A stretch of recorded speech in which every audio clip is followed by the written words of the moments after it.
আসসালামু আলাইকুম। Hello everyone, আবারও চলে এসেছি সুন্দর একটা রান্নার রেসিপি নিয়ে। মাছের ডিম দিয়ে পটল আলু দিয়ে কীভাবে ঝোল করেছি সেটা দেখার জন্য চলেন শুরু করা যাক। প্রথমে আমি এখানে মাছের ডিমগুলো সামান্য হলুদ দিয়ে একটু ভাপ দিয়ে নিয়েছি, তারপর স্কোয়ার করে কেটে নিয়েছি। এখন প্যানে তেল দিয়ে আলু যে কেটে রেখেছিলাম সেটা হালকা একটু ভেজে নিব। তারপর এটার মধ্যে হালকা একটু হলুদ গুঁড়ো দিয়ে নিব যেন দেখতে সুন্দর হয় আর রান্নার পরে খেতেও অনেক বেশি মজা লাগবে।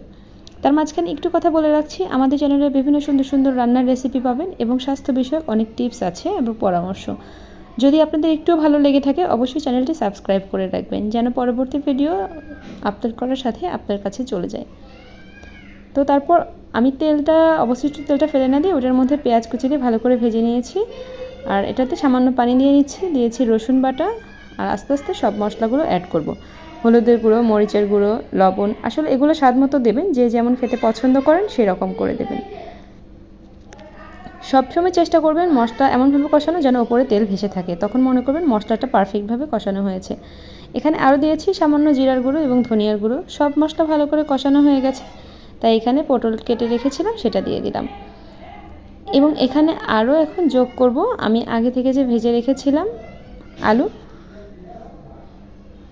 সেই আলুটা এই যে দেখেন দিয়ে দিচ্ছি। দেখেন দেখতে কতটা সুন্দর লাগছে, আর এটা খেতেও কিন্তু অনেক বেশি মজা হয় হালকা করে ভেজে নিলে।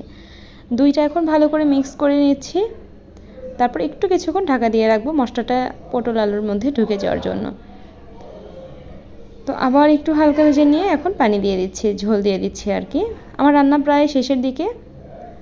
এই ঝোলটা ভালো করে বলক যখন আসবে, এখন এটার মধ্যে দিয়ে দিয়েছি আমার আগে থেকে ভাপ দিয়ে রাখা ডিমটা, যেন ঝোলগুলোর মশলাগুলো ডিমের মধ্যে ভালো করে ঢুকে যায়।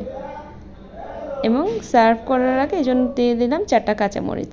রান্না প্রায় শেষ আমার, এই জন্য কেটে রাখা ধনিয়া পাতা কুচিটা দিয়ে দিচ্ছি। ধনিয়া পাতার ঘ্রাণটার জন্যও কিন্তু অনেক সময় 2 প্লেট ভাত খাওয়া হয়ে যায়, এরকম একটা অবস্থা। আর ধনিয়া পাতা দিয়ে তরকারি রান্না করলে, সার্ভ করলে দেখতেও কিন্তু অনেক বেশি সুন্দর লাগে।